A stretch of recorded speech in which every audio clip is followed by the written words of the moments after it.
Waiting on Nick to come in here. He was finishing up the other call right before this one. If you don't know, the other call is the top 10 ish people on the 7 day leaderboard on the community. So those that are interacting in the community and posting wins and good content and helping people, they get ranked by points. And then the top 10 get a private group coaching call right before this one. And then we also pick out the best win of the week. So make sure you're posting any wins you're having, any success you're seeing, stuff like that. And we do a little call right before this one. When he was finishing that one up, right when I jumped off. There he is. So he just What jumped on up? here. What's up? Yeah, I was talking to Ryan about his guitar thing. I told him it would be great to do a series on that. Like, people would love to watch somebody just build a legit guitar from scratch. That would be so cool. I would want to watch it. I So agree. I'm like, And it is beautiful work too. his last guitar was incredible, and I think it would perform so well. It would grow his brand. It would just do everything great for him. So we were talking about that a little bit. Where's she at? I'm talking to run out the door. All right, do you want to kick things off, Matt? Yeah, man. So I'm gonna share my screen. I just kind of tips for success for a woodworking business. Got about 11 slides here, so it's not gonna be that long. And Nick and I will discuss as we go along. And again, if you have questions, just if you can't stay for the whole thing, just put a Q in your question in the chat. If you can stay, then we'll take questions after it. But it won't take long at all. I just wanted to kind of give you some tips and tricks on growing a business and some of the things we're seeing inside the community that have been a little bit of hangups for people and how you can kind of overcome that. And so maybe some stuff that may cause you to stumble along the way. As soon as I figure out how to share my screen, I don't know why I can never figure this out.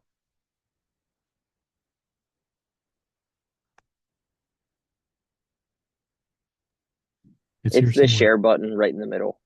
Yeah, mine doesn't have a share button. There it is. I had to make it wide screen to get it on there.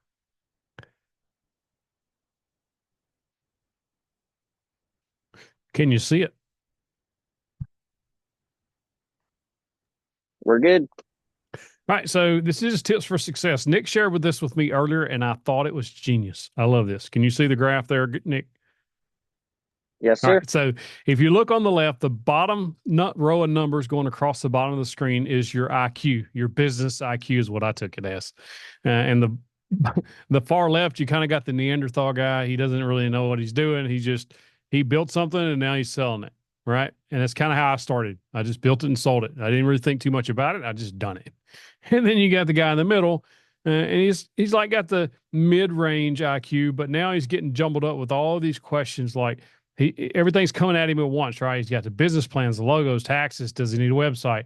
What niche does he do? Will this even work? He just starts overthinking everything. And he thinks he has to do all of this stuff first, and he's miserable because he's got all this stuff going on and he's just overthinking everything. And then you see the genius on the right with the IQ of 145, which is like 0.1% of the population here, 2% of the population. He's doing the exact same thing as the Neanderthals doing, right? He's building and selling because he's made it simple. And you just have to keep it simple, right? KISS, keep it simple. Silly. I won't call you stupid. Just keep it simple, silly. Just the the more you try to put into this stuff and try to overthink this stuff, the more complicated it can be. Not that none of that stuff is important. It's just we don't want to overcomplicate things before we get the ball rolling. Right, Nick? Yeah, I think it's like I've been adopting this in my everyday life recently. Just I've been in the middle. It's called a bell curve. So in the middle of the bell curve is when you overthink everything, you think too much about everything, and you're like trying to be analytical. And I'm trying to think about this. I want to make sure it's done right. I want to do this. I need to do this. But what if I do this way? What if I do this way? When it's like just do it. Just do it. Get on the other side of the bell curve. Just do it. Don't overthink it. It's really not that serious. It'll work itself out. Just stay on the right side of the bell curve. That's the way to go. Like, my mentor showed me this a little while ago, and I recently just been adopting it in like every single aspect of my life, which is really funny. But because I always find myself right in the middle. in the overthinking everything aspect. So that's why. I think it's pretty common. We all do that. Even Yeah. on the call before this one, had a gentleman who he just joined just a little bit ago, and I gave him an assignment because he hasn't built anything yet. He's still kind of looking at what he wants to do, and I was like, "You have an assignment. You have to build it before next week." Because that's how you're going to learn. That's where it all is. You have to just build it. And if you don't build it, it's never going to happen. And then if you get all worked up about all this other stuff that was going to take care of itself later anyway, then we just get stuck and we never do anything, and that's no good for anybody. Yeah, I love it. I love that. It's great. Yep. And the next slide is just do not overcomplicate it, because that's where everything gets killed at. Overthinking, overcomplicating everything, you start losing your motivation because you just get so basically you just get so depressed because you have all this other stuff to do and it's just overwhelming, and then you end up doing nothing. So it kills your motivation, it kills your business, and it's going to ultimately kill the dream because you just get too worked up over all the other stuff that really doesn't matter. What we're trying to do is make money woodworking with this program, and what you got to do is you got to put stuff out there and just don't overcomplicate things. Now, the next tip I have for you is never negotiate with terrorists. I heard this on a video recently. I was like, oh, this is genius. I like the title. It's catchy, right? Everybody hears this phrase if you watch any, action movies and stuff. You don't negotiate with terrorists. Who's a terrorist? The terrorist is the people trying to lowball you on your products. They're terrorizing your business. They really don't care about your business. All they care about is getting the lowest possible price, and this will undermine your business. On the group call before this one, we were talking about this too. A man who was had approached a realtor approached him about making some charcuterie boards. They lowballed him at first, and he said, "No, this is what I'll do it for." He didn't budge off his price, and they said, "Okay, we'll take." I think it was 10 or 20. I don't remember, Nick, but it was several, because he didn't budge. They always try to get you to go lower, and it's like you're not buying a used car here. We're not negotiating the price. The price is the price. And so if your price is 500, they're going to offer 400. But that's not always the case, right? If you want to give them a deal, you need to barter with them in some way. They should give you something in return. They're not getting the $100 for free, right? And a good idea to do that is to say, okay, for $400, I can build this product for $400 if you refer me to someone else or another business. If you're selling to businesses, you promise me right now that you're going to sell, whether they do or not. Try to hold them to it, but make them promise you, look you in the eye and promise you that they're going to refer you to their friends and family or to another business, and they're going to leave you a review, whether that be on Facebook. Especially if you have a business page, they can leave you a review on your Facebook business page. If you have a website, they can leave you a review. Why is that important? Nick, can you talk about why having good reviews on your stuff is important? Because we are in a trust recession in the world right now. That's the first thing that came to my mind. And people will buy something based on what other people say way more than what the person selling it to you says. Right. So if if you jumped on the phone with Matt and he was like, "Oh, joint startups, it's a great program. People are loving it. People are winning all the time," but you have no idea because it's his program. Like you have no idea. But if at the same time you see a video of Randy, like what's on the page right now, it's a video of Randy talking about how success with the program and it's working really well for him. Like that is completely different. Just having a testimonial, having a review of somebody else loving your product will do 10 times better for you than you just saying it's a great product. Customers are good. Customers are good. And then giving you reviews is even better. Yeah, think about when you're looking for something on Amazon, right? And if it's most people, even I do it even on less expensive products. It may only be a $10 item, but I'll click the reviews and scroll through those. If there's like a lot of 1 and 2 star reviews, I'm going to know why. And a lot of times that will deter you from buying it. But if there's a bunch of 5 star reviews on there, Etsy's the same way. If you're selling your stuff on Etsy, you want them to leave your review there. Um, it did that go away because my dog hit the thing? The It really does matter to people because, like Nick said, it builds trust with the customer, especially if it's a new customer and you've never dealt with them before. When they land on your stuff, if they can see a review and see positive reviews from real people, if you go to 731 Works on our store and look like our board butter reviews, people are just, they leave reviews and we greatly appreciate it. But we ask for that review too, because, 5 days after you place your order or 10 days, it's on an automated email. We send out an email saying, hey, would you mind leaving us a review? We don't say, hey, will you leave me a 5-star review? I just ask for a review. And it's not ethical for you to say, leave me a 5-star review. I don't think. Just let people be honest. If you believe in your product and you're selling your product, they're going to leave you a positive review too. If you do what we're going to talk about later in this program here, and because they're going to be so happy with your product and the service, there's nothing else for them to do is to leave a 5-star review. So when you think about that, what's the value of that referral and a testimonial about your product? Is it worth that $100 discount you gave them or whatever the discount was? It could be just 20%. It doesn't have to be $100. Just any discount at all should hold value. So what would you call, or what would you think the value of those would be? And it's really high, especially as you continue or as you start building your products and getting more and more orders, you're going to get more and more of this stuff. And Catherine posted this morning. I thought it went perfect with this. Catherine Medina is in our group. She says, patrons over customers. And this is what we're talking about. In prep for pulling the trigger on the Shapeoko, she said, I've been watching all the Carbide 3D videos on the YouTube channel and on their YouTube channel. And one of them, they mentioned trying to build patrons of your business, not just customers.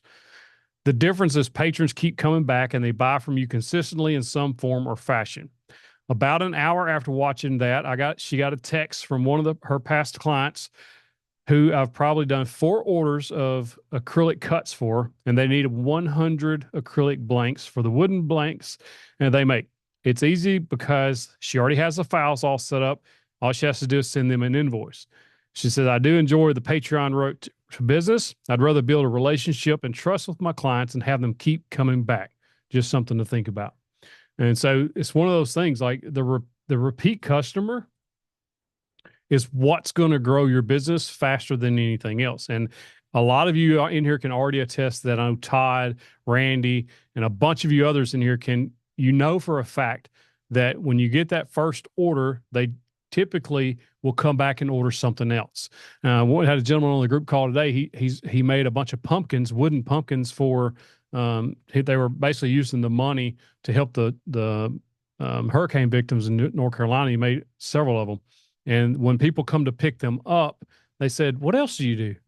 And he's like, well, I make tables. He had one there in his shop he was working on. He's like, I make tables like this. He wound up getting orders for tables from donating product and donating stuff so that the church could use it to sell, to get money to send to the victims, right? And so that's a way to, you're going to get those referrals that way. I like this. I saw this online earlier too. It says, keeping your existing customers and clients happy is the easiest way to grow your business without spending a lot of money. Retention is often underrated when trying to grow a business. You don't need to leave behind those who supported you from the start while getting new customers. Nurture your customers and clients as a low-cost way to help grow your business. Acquiring a new customer is harder than keeping an existing customer. We talk about the trust factor, right? That's what's playing into the customers coming back. They know, they like, and they trust you. You're going to deliver a good product. So make sure you're taking care of your customers. That could be a variety of different things. You could give them discounts on repeat orders. You could just send them a message every so often and say, hey, just wanted to just tell you I thank you for your buying from me. I hope you're happy with the product. If there's anything else, just let me know. Just keeping in contact with them, just letting them know that you care about what they think and about that they are your customer. It goes a long way. And you do that with superior customer service. And it usually goes without saying that a customer or client service is key to a business survival, but we're going to make a point of it here. Your customers are your greatest advocates, right? If they buy from you and they love it, they're going to tell other people about it. They're going to just spread your business all over, and you're not going to have to do anything. People are going to come over and they're going to see this nice new coffee table in the living room. Where did you get that? Well, Joe's Woodworks made that for me. Awesome. And they're going to get, that's how you get referrals. This happens over and over and over. And the referrals will make you a lot of money. And word of mouth support is still very crucial. Make customers or client service a priority for you and your employees if you have employees. This often means using soft skills and creating personalized special experience for your customers. No money needs to be involved to ensure you're meeting your customers' needs. You don't have to spend a bunch of money on marketing or anything like that. Miss 731, when we send out a physical order, she puts together what she's called a survival kit. And inside that survival kit, it's just a lit on the outside. She prints some labels that are sticker labels, and sticks them on a plastic bag. I think the whole bag costs us like 40 something cents for everything that goes in this little bag. And when they get it, it's just a little list of little things, like there's a little eraser in there, and it says to erase those mistakes that are going to happen. There's all kinds of stuff on there. I don't remember what all is on there. I have to get it. Yeah, yeah. What was that? Yeah, there's a Tootsie Roll in there, and it says, just remember to roll with it. Just little things like that to make them smile when they get the package, right? It doesn't cost us a lot of money, but it just goes that extra mile, right? It's just little bitty things like that. The next tip is trial and error is okay. Just start. That's what we was talking about earlier. Build something, sell something. You just got to keep it simple, because if you don't keep it simple, it starts getting all confusing, and we get into that bell curve like we saw, and you just start overthinking stuff, and you don't make any sales because you don't make any product. You just have to keep it simple. I've seen this in the community, and and in our meet and greets over the weekend, we went up to Boston Friday, Saturday, Sunday, every single day.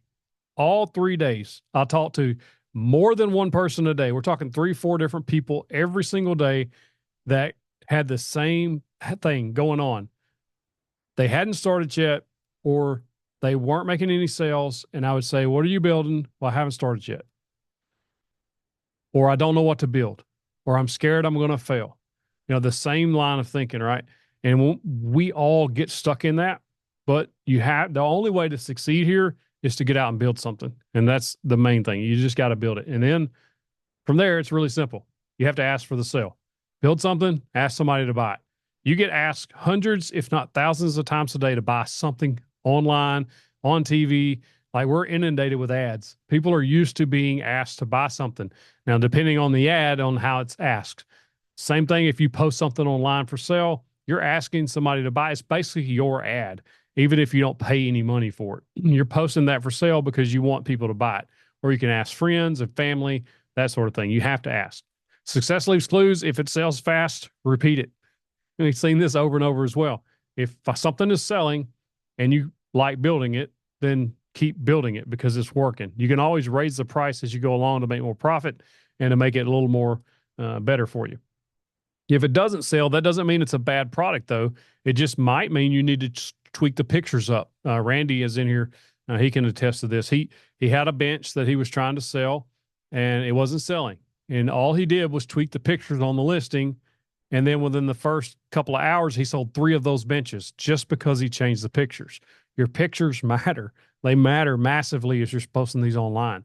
So make sure you get really good pictures. But if something isn't selling, what I would do is change the pictures up first before I decided that product was not going to be selling. Back to the bell curve, very similar. Sorry, Mia had to get off the desk. She's ready to get out. Just don't overthink this stuff, right? And I'm guilty of this as anybody. I get into my own head and start thinking about this stuff and just get, even if it's just like making a video, I'm like, well, nobody's going to watch this. Why would I build, why would I make this video? Nobody's going to watch it. Nobody cares. What if, and we get into this thing, same thing with product. I'm like, well, nobody's going to buy it. Nobody wants it. What if it doesn't sell? What if it doesn't work? Nobody's going to know unless we try it. And so the only way to figure it out is just to try it. And another thing that we talked about a lot in this last call, that perfect, because I already had this made, don't fall for the more is better trap. If you have too many irons in the fire, this is also be detrimental to you and your business. More work and working harder doesn't always equal more money and better results. We've had several people in the community have turned down work over the last week because they know that if they take it on, it's just going to add a bunch of stress, and it's just going to really wreck them personally, physically, mentally. And then it's also just going to put way more stress on them than they want to try to get out all these orders, even though the money might be good, even though it might add a little extra income to them. They know ultimately that it will damage the business, because what's going to happen is, let's say we're in October 15th right now. Somebody comes up and they say, I want 100 cutting boards before Christmas. That's a lot if you're not set up for production work. And so if you accept that from now until December 20th, you're going to be trying to batch out 100 cutting boards. You're going to be so drained and just done with it by the time Christmas gets here. Probably not going to do any woodworking for a month, right? Or maybe 2 months. Some people get burned out and give up altogether. And that's the last thing we want. So really, really think about if it's going to be good for you. One thing I've learned over the years is focus on a product or a series of products is way better than having a bunch of different stuff out there. If we, if I had end tables, dining tables, outdoor furniture, stove covers, cutting boards, charcuterie boards, coasters, and I just had this giant list of stuff that I have to build every week, or if I'm offering it and a bunch of different of it sells, then I'm just all scattered all over the place. And then you're not really focusing on one product and making that better product, scaling that product so that you get more orders from one product and not having a bunch of different small stuff here and there and trying to sell a bunch of different products and none of them have been proven is also a trap. You get a bunch of stuff out there and you posted all this stuff, you got it built up, you got it in your shop, and none of it sells. You don't know because you didn't test the waters first, didn't do a little market research. You don't want to do that. Also, I'm guilty of this, buying too many tools and equipment and services, et cetera, that you don't need. So just be cautious of that. And the last thing I want to touch on is social media is important. It's not mandatory, but should you be on social media? We get this pretty regular here on the community. People say, well, I don't want to do anything on social media. And that's 100% perfectly fine. But I will say that it will be, it is important in 2024, moving into 2025 soon, to grow businesses because people are on social media. We're talking millions and millions and millions of people. And if not millions, just in your local area, thousands of people that you have access to that you never would have 30 years ago, right? Or 20 years ago, 25 years ago. You just didn't have access to those type people. And I would encourage you, if you're not on social media and you're, a little intimidated by it, is to just start learning it. It could be just downloading whatever app you want, Facebook, Instagram, whatever, and start just trying to learn how these platforms work because you're giving up future customers and a lot of them just because you're a little intimidated or you don't like whatever platform or you don't like their policies, that thing. Like it's, I don't want to say it's mandatory because it's not, but it's going to be very difficult to grow a business at scale just locally. But you're just going back what happened 30 years ago, 40 years ago. If you started a woodworking business, what do you have to do? You're going to start knocking on businesses' doors, just a lot of word of mouth stuff and trying to grow it organically locally when there's a lot of stuff out there that allows you to grow it much faster. It's just good. You get a lot more reach. Again, don't you know how to use the social media or don't know how to use social media? We have several modules on this, Instagram 101 and 102. Nick has some Facebook Marketplace modules you can check out just to help you kind of scale your business. Nick, you got anything? Yeah, I want to bring everyone's attention over to the chat. Mr. Randy Rawls posted a wonderful screenshot in there. Someone on Facebook asked anyone local build cornhole boards or have a recommendation from where to purchase, and someone said at Randy's business. Right? That is the power of like reviews and testimonials and things like that because this Miss Anna Cantrell obviously either purchased from Randy or knew Randy of some sort. And then he posted another screenshot where he's like, yeah, send us a message. We'll give you a quote. And then someone else said, I've seen his work. You'll not be disappointed. Right? That is powerful. That is powerful. If your friend or your cousin or your whatever, someone you're related to, if they recommend a product, you're way more likely to use that product than anybody. So that's like the power of focusing on testimonials and things like that. And along the lines of social media, Matt, I think you're right. It's not mandatory.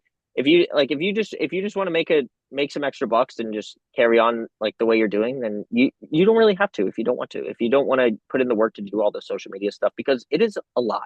Like social media, it's a lot. It is very complex to learn, and once you do learn it, it's just a lot of work and a lot more work. But if you're looking to grow and scale and have a business for the long term, for the next 20, 30 years, and it's something you really want to take full time for, and you want to make it bigger and bigger and bigger, then social media, I would say, would be mandatory at that point because it is the best way to connect with as many people as possible, and it is free. Like it is free. Like anyone can download the app. Everyone has a cell phone. the way it is. So, but if you don't want to scale the business and go crazy like that, you don't have to. There's no worries. There's plenty of other ways to do it. We've seen people do it all the time. And yeah, that's what I got on that. Yeah, there's a lot of people who are not on Facebook. They just absolutely don't like Facebook. They're not going to get on it. Because I use Facebook because that's kind of the most common for our age range. There's just they just don't want anything to do with it, and that's you don't have to, but you to sell, especially locally, you're going to have to get out there and talk to businesses. Go to your realtors and event planners and different things like that, where you can make real world connections with people. You just got to do it old school, right? You just got to get out there and make those connections and network so that they know that you're making those products, so that they can contact you for those products. Todd said, I turned down one this week talking about orders. They wanted to cut the line by paying a premium. I had to gently let them know I can't put anyone ahead of that. The rest, I couldn't put that much pressure on myself either. Yeah, that's a good point. I saw this guy this morning on a video. He makes custom motorcycles, and the he had Sylvester Stallone contacted him through his agent, and he's like, Sylvester wants to pay you X number to make his motorcycle first. And the guy said, I won't make him a motorcycle. He wanted to paint it yellow. He said, I don't paint motorcycles yellow. And so he wouldn't even make him the motorcycle, even if he was offering to make one for Sylvester Stallone and he was paying extra to jump the front of the line. He's like, not happening. I thought that was interesting. But yeah, I agree with Todd, man. You can't let somebody jump the line just because they want to pay you a little extra. It's not fair on your other customers who bought in already, who got on the list. And of course, you don't need that extra pressure. So I think along that line, something I want to mention is that I've talked about this a little bit recently. That's why I'm mentioning it. Is the beauty of running your own business is you make the rules, right? Like you can do what you want. If people are doing things a certain way and you don't like that way, you don't have to do it. You can do however you want. You can price things how you want. You can charge whatever you want. You can do whatever. The choice is yours. It is your business. You can choose to do it however you want to do it. There's that's right. no I mean, there is rules, technically along the lines of ethics and things like that. But like, in other words, like you can essentially do whatever you want. And that's the fun part. Not saying it's going to work. Again, if you really want to. It's like So not negotiating with terrorists. You don't have to. It's yours. you know, You know what it's worth. You don't have to take the low ball offer. Just say, okay, go somewhere else. yeah, awesome. So Matt, are you good to open up for some questions if anyone has Yep. any? Yep. Let's do it. All right, we got a big one from Eric that just came in. Um, I'll read it. I'm intrigued. Just retired over 26 years of law enforcement, NYPD, recently divorced, only took 9.5 years, but got full custody of my daughters. Unfortunately, she got rid of all my tools. If judges are excess of $100,000, I just Ouch.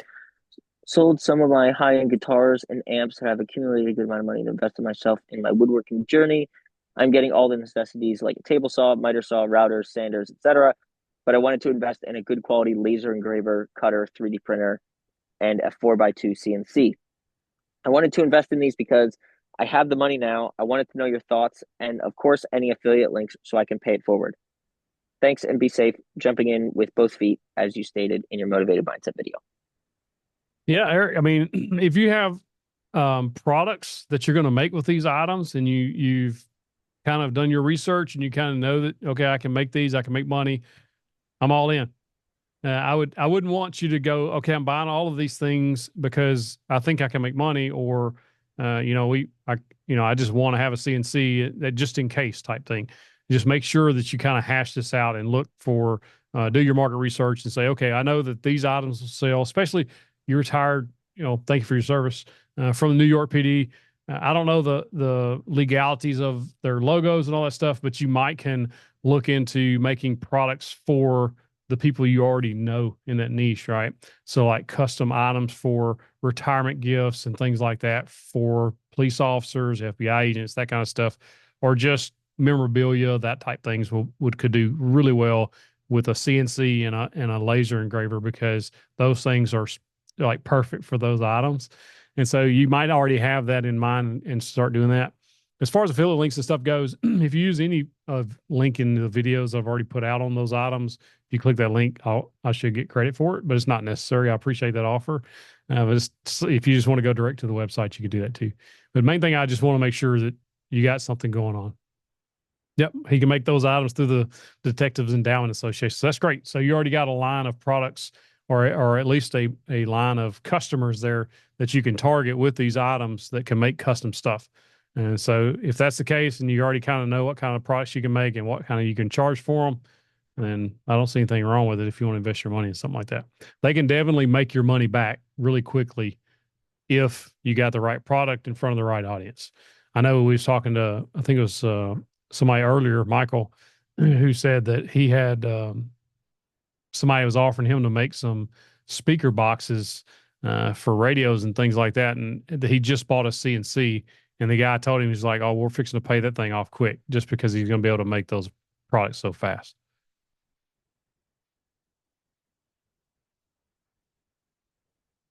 Anybody else? If you have a question, you can raise your hand or you can just drop it in the chat like everybody else has done. But if you want to jump on stage here and talk to us, just click that little raise hand button and get in there and see if we can help you out. Or you just have advice for people, whatever. We're here.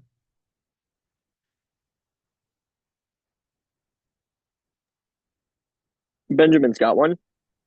Do you know who I would need to talk with if I'm making anything with military or law enforcement patches? Can you be more specific? It, like, like for as far as trademarks and things like that goes, is that what you're referring to? And I would assume you'd have to talk to the department who makes those patches. You'd have to get probably approval from each one. I know, like Arkansas State Police, they didn't want you using their logo for nothing, and I don't know that they ever give anybody permission to use it. A lot of people do, but they don't like it. But some may, but you'd have to talk to each specific department. As far as military goes, I don't think they do either. I know that there's a lot of people that make stuff with the military logos. Uh, of Military Point. Yep. Just ask them, and and Ryan will let us know in the community. Yeah, kind of like we mentioned. You might not be allowed to, but it's their business. They can do what they And want. Not saying they're I, allowed to do it. They hey, do. I can answer that real quick. Go. So really, you don't want to be like you're saying. You don't want to just make stuff willy nilly for a military or police unit, I guess, and then try and sell it. I would try and get in with that unit. So because I handled awards when I was an officer in the Army, but we got contacted and we got approval from our unit, like our battalion commander or our company command, to use the logo for that specific unit. So really, you don't want to just go on try and find that logo and then just make something. I would either make a test piece and not sell it, right? And then try and market yourself to those units saying, hey, I do custom awards. I think I've mentioned this in the community before, like, hey, I can do, for the Air Force, right? They love to have their little tail fins with their logo on it for awards or for retirement gifts or whatever, or for the Army, guide on flags, right? So things like that. There's tons of companies that do that stuff, but I would still go into that, like reach out to that unit if it's a local base near you or whatever, and just be like, hey, I do this stuff. Can I use your logo? Are you interested in any awards? Here's what I can do, before you just up and try and make something and sell it with somebody's unit crest on it. If you want to be legal, I just dropped a website in the chat, and it literally gives you the instructions on getting licensed to use their logos. You can email them. Each one of the departments, Army, Navy, Air Force, Marines, all have their own email address to email them about it. But there's also a website on each one of those that really details exactly what you need to do to get licensed. And one of the things I quickly read was basically it the license will on the basically gives you their official license for approved products. And so then you can use that as a marketing thing to use as officially licensed, you know what I mean? So you can just put in an application. There's those websites have an application for that, and you can apply to use their logos for your stuff. I don't know if it'll cost anything. Probably so. Most things do. I know the NCAA, you can apply for a license to use their, like, the school logos and things like that. but typically those cost a certain amount per school, or you can do the whole thing for a certain amount. So there's ways to do it legally. I know some people get out there and make the stuff and they never pay for any of it and never have any issues. My luck, I would get that letter in the mail and they'd want money back. So I would just go with the route of better safe than sorry and just at least look into those websites, specifically the ones you want to do. There's even the Space Force, which I always thought was a cool name. Thank you, Trump. Didn't he name Space Force? Bill, you got some? Yeah, I had to unmute. I have a question about marketplace. We talk about social media. I've kind of heard from people that marketplace, the clientele out there are pretty much looking for the best price all the time. Just curious if anybody's heard that or seen that in true life. I think that's a myth. Yeah, there are those people out there. I don't know if Randy's on here. He can attest to he's used Marketplace and sold a ton of stuff at full price. Todd absolutely has crushed it with his outdoor lawn art on here or on Facebook Marketplace. And then, of course, Nick done the module on Facebook Marketplace. But yeah, there's always going to be low ballers at everywhere. It doesn't Right. matter where you're posting stuff for sale. Even on Etsy, when I was selling wood products on Etsy, I would get a message, "Hey, will you take X dollars for this or whatever?" Created on me to basically give them a custom listing. But I don't think if you present it in the right way, Right. then I think you'll be fine. It's just taking good quality pictures, good quality descriptions, and then when they do say, "Hey, will you take $5 for your $400 item?" Just say no. you know. Right. But yeah, Yeah, I you're think all just yeah. Go ahead, Nick.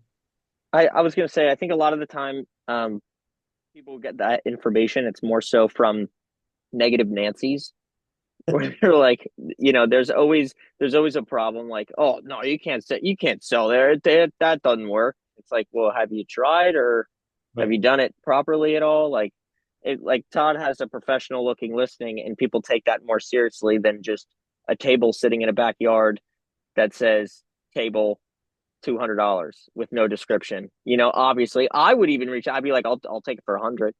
Just to see. Like every vehicle, I'm that guy. Anytime there's a vehicle, I'm looking to buy a vehicle. I'm like, oh, let's see if we'll take less, and maybe you will. That's You how never know. people on Facebook Marketplace are. And Right. you can't box every single customer into one person. You know, because then if that's just a negative outlook on everything, and nothing happens that way. But like Matt's mentioned, Todd is a great assessment of it. Randy does it all the time. There's multiple people on here who sell things for full price on Facebook Marketplace. Or if you're really scared about it, just jack your price up by how much money, and then when they offer you what you want, congratulations, they got a deal, and you made what you wanted. You know, Right. Thanks. Todd, you want to jump in?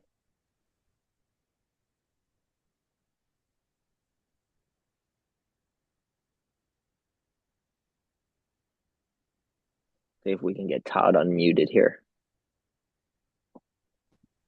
There There we we go. go.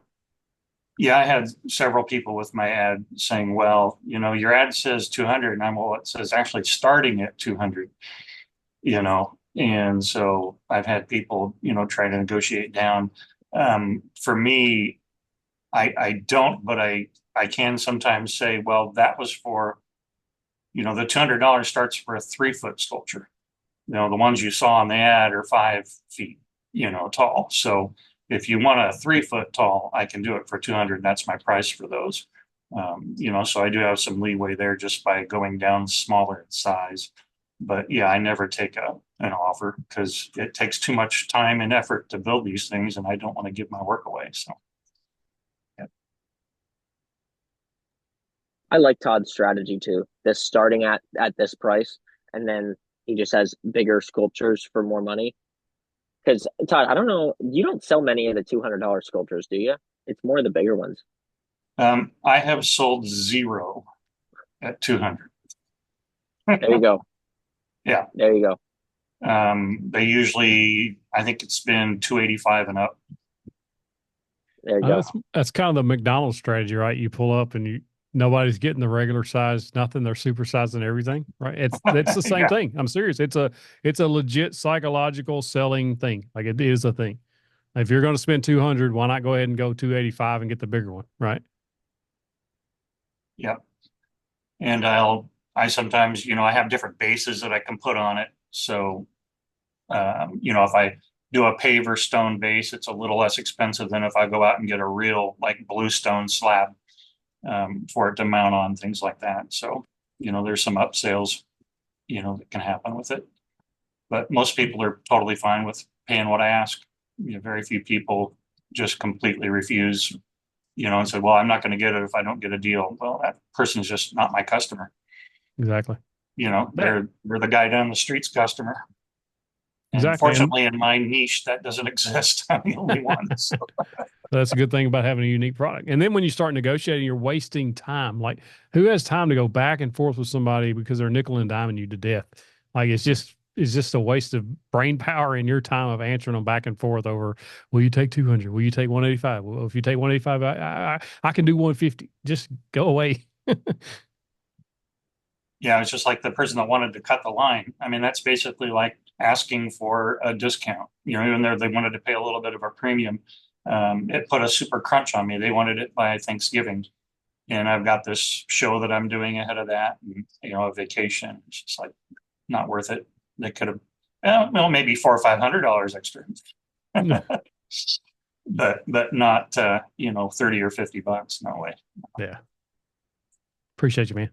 Yep. Thank you. Appreciate you Gary too. says, Gary says the problem I'm having with Facebook is that the ads are expensive and I have not got any orders yet.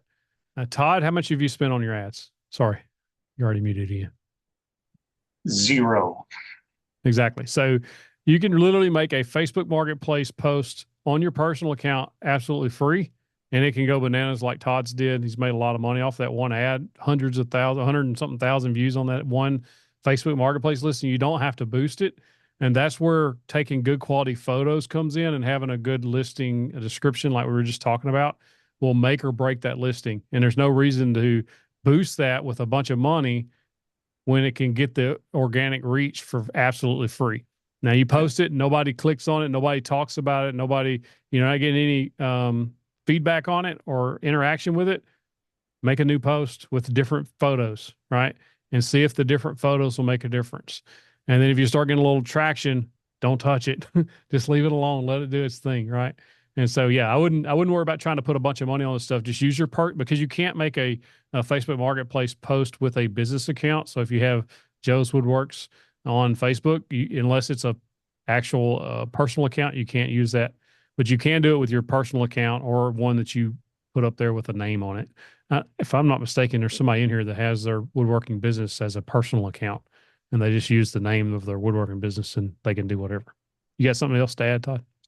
Yeah, I just wanted to add that put a video as your first picture on a Facebook Marketplace post. That video, just everybody's going to finish the video. They're like, oh wow, look at that, and so that helps them stick around and really absorb what you're doing. But having a really good, like 10-second video at the intro to draw people in and keep them there is important. Good tip. Thank you.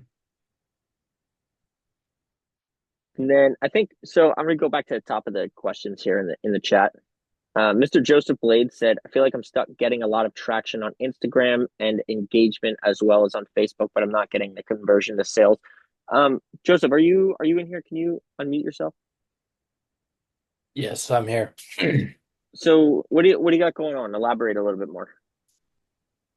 So, I mean, I've seen just in the last couple of weeks the engagement and like the following that I have on Instagram and everything has started to blow up. Like I went from 2,000 to almost 5,000 in the last couple of weeks.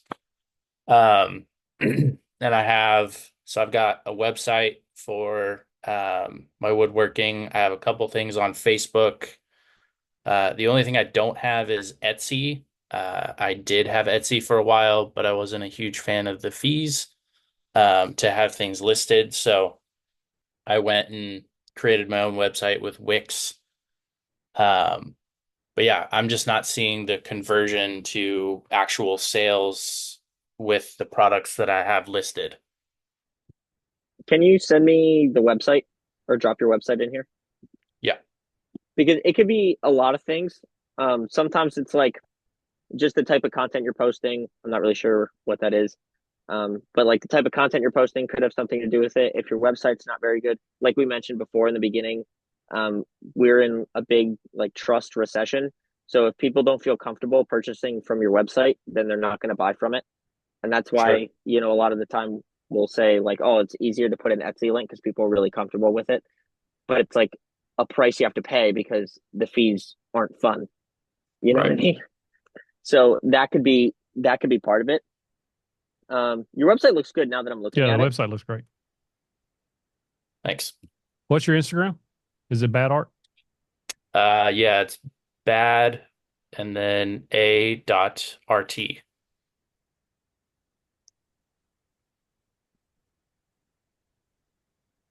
With the underscores after it. Nope, just that No, that's not it. chat.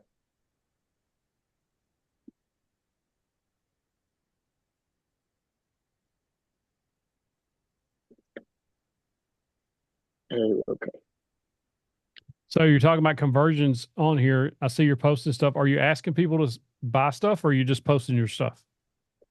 I'm posting stuff. I have on a lot of my posts, I'll have like a little shop now, which brings them to my all products website.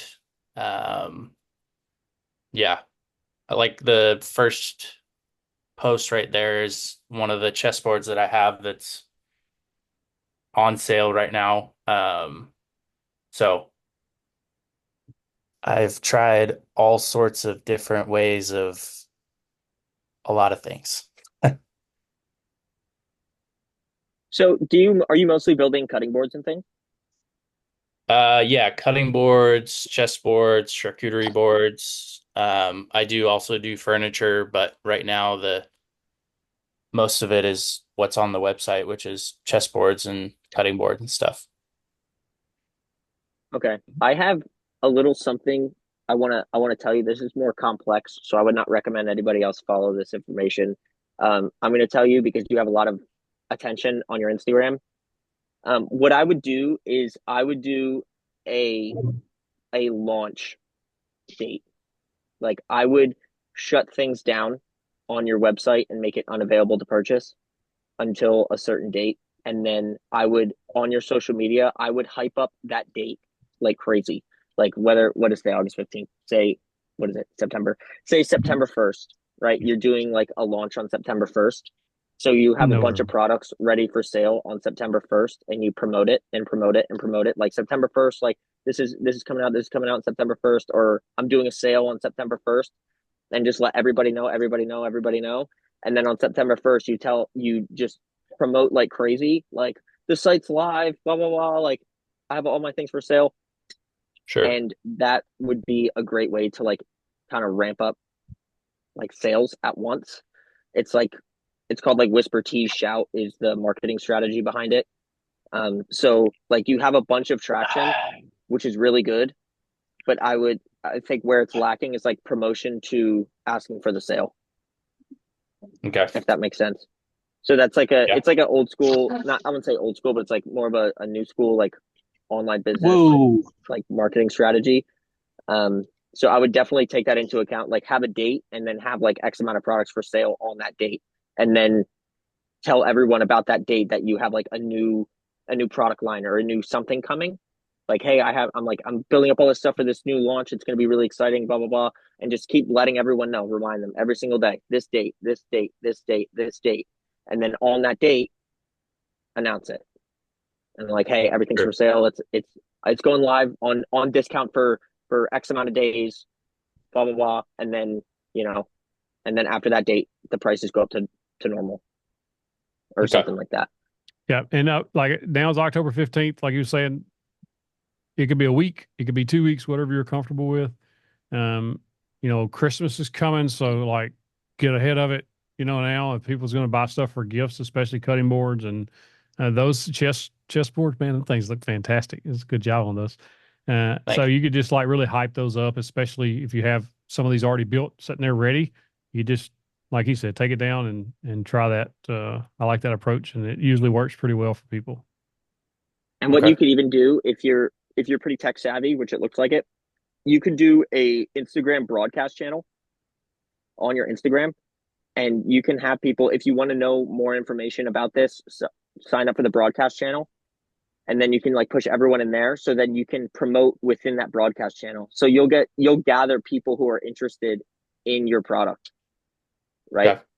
So in that, so you'll be like, hey, join the broadcast channel. I'll be posting more about this and what's going to be inside in the broadcast channel. So join it if you're, interested in this kind of thing. And then around that date, you can just blast out to your broadcast channel, like sites live, blah, blah, blah, like pre Black Friday sale or something like that. All products are Sure. X amount off. And then, yeah, that should most definitely get some type of sales, because there's a lot of urgency. If you promote it really well and you post about it a lot and promote that date, you get people really interested on that date. People will be like, oh, it's happening, the sale, and it's happening for like a couple days. This is what a lot of like bigger companies do with like Black Friday sales and stuff. They'll Sure. promote the date, launch, make the money. Think Amazon Awesome. Prime Day, right? Prime Day is Yeah. like they're Right. promoting it, and then you've got only 2 days to take advantage of this, and then it's gone. We all know there's going to be another Prime Day 2 months from now, right? They just do it every like 2 months. You could do the Yeah. same strategy, right? My boards are only on sale for these 2 days. Don't miss out. We do that on my website too. We do like holiday sales and all that stuff like everybody else does. And you can literally see the graph of the sales are like pretty flat for the month. And then the day of the first day of the sale goes up. We always do 2 to 3 day sales, as if the last day of the sale is always the highest, because they're like this, then they go this, and then they go that, just because it's the last day. Nobody wants to miss out. And we're pushing those too on our email list, on our Instagram and Facebook. Last day, you're going to, you know what I mean? Last day to save 20%, whatever it is. So I would Yeah. Sure. definitely give that a go.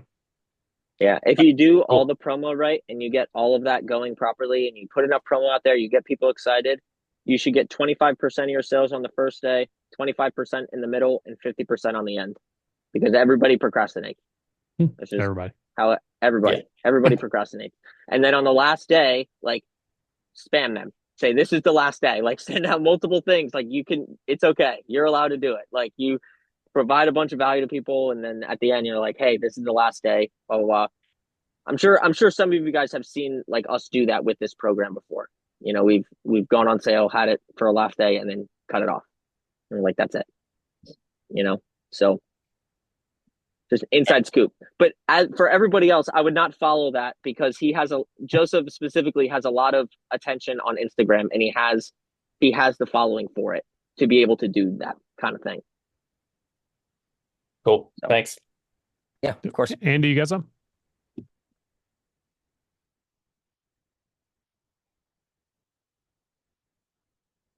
You're muted there, Andy.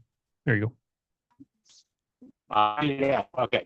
So I wanted to follow up on books. I have gone through the books for Monday, which I posted about, and Burn the Boats. And I just finished a couple days ago. I just finished Start with Why. Great books. What's next? um, What do you suggest? Give me a second and I'll come back to you. Okay, cool. And I was going to say, do you have any way of like, maybe we could track that, who's getting through the books or whatever, listening to the books? Because I think they're probably as valuable as the modules. But that's my opinion.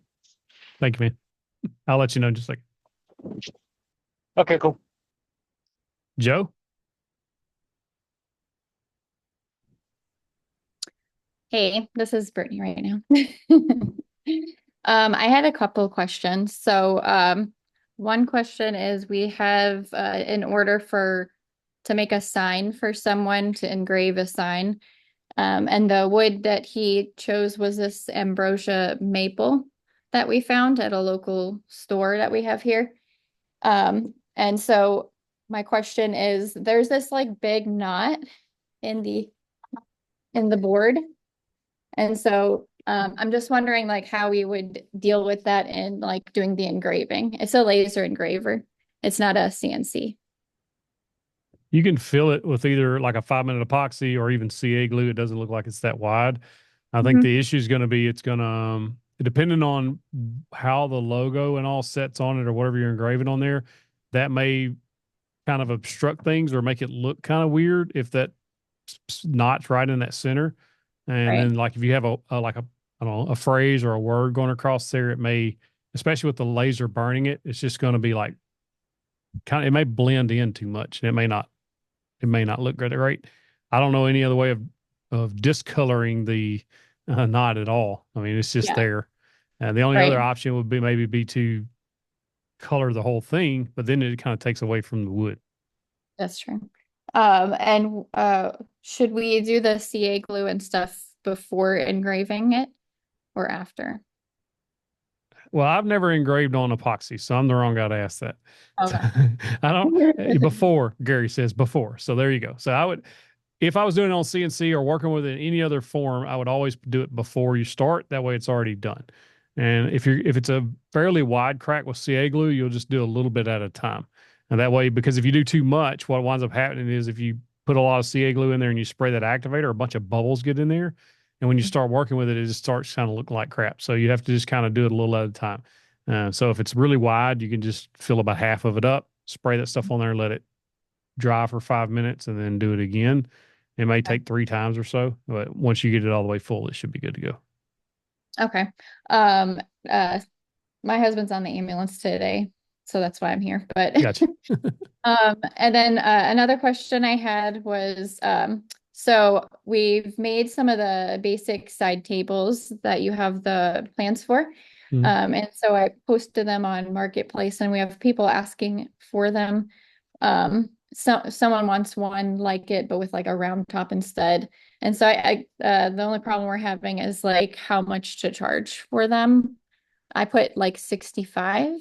But I don't know. It's a little low. What do you have a link to that listing? I think so, yeah.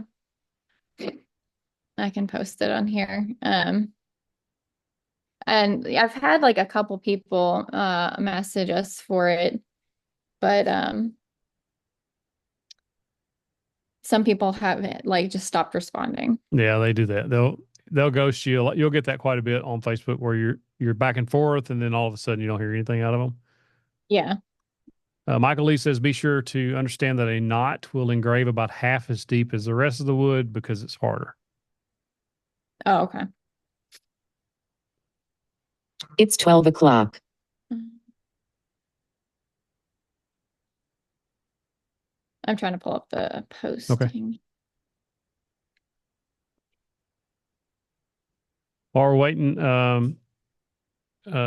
Andy, if you want to check out Made to Stick, it's by Chip Heath and Dan Heath brothers. Made this book called Made to Stick. It's a really good like marketing book. I just finished it a couple of weeks ago.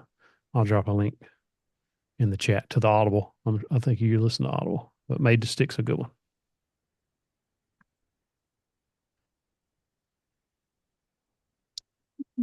Okay. I might have to send it later. Okay. Yeah, it's 65 sounds way low for even a little side table. Are you talking about the little square one, like the little B square one? Yes. Oh, I have it. I have it over here actually. Okay. And then It's I just about 12 or 14 inches square, give or take. Yeah, that's what I was thinking. Yeah, I got one right here beside me too. yeah. 65 is too low, in my opinion. I would Posted go pictures of it double on that. Yeah, I would do 125 and go from there at minimum. There's not a lot in those, and you can build them really fast. That's where that profit margin comes in, though. You want to have a good profit margin on there. If you're at $65, you're basically breaking even by the time you do time and material, and we want to be over that. And I just don't want you to undercut yourself. And I don't think there's anything wrong with charging $125 for a solid wood table that's handmade, right? And even that may be too low, but depending on your market, I would start at 125 with those. Okay, sounds good. And I just thought this was kind of funny, but my husband, he printed all of your plans. Oh my That's gosh. fantastic. Yeah, he didn't finish hole punching these Yeah, ones, but that's pretty cool. We thought about doing that in a binder Yeah. and selling it as that, but the cost of it would be fairly significant for, if we had it all printed and bound and all that stuff. So we weren't really sure, but I'm glad to see somebody's doing it. Yes. It took like two 500 packs of paper. Oh, wow. That's a lot. But yeah, thank you. All right. All right, Nick, you got anything else before we jump off? Nope, I got nothing else. Who is it? Joseph, if shoot me a message after this. I kind of want to help you do this. I think this will be a lot of fun. Shoot me a message. Sounds fun. Yeah, so that's all I got for me. And Bruce, I posted a link to all the books to read in the group. For anyone else, it's under resources in the classroom module. There's a little thing in there for books to read. There's a post Matt did. So Yeah, thanks. When I saw that, I was like, oh, duh, why didn't I look there? awesome. All right. Yeah. Well, hope you all Yep. have a good week. Thank you, everyone. See y'all.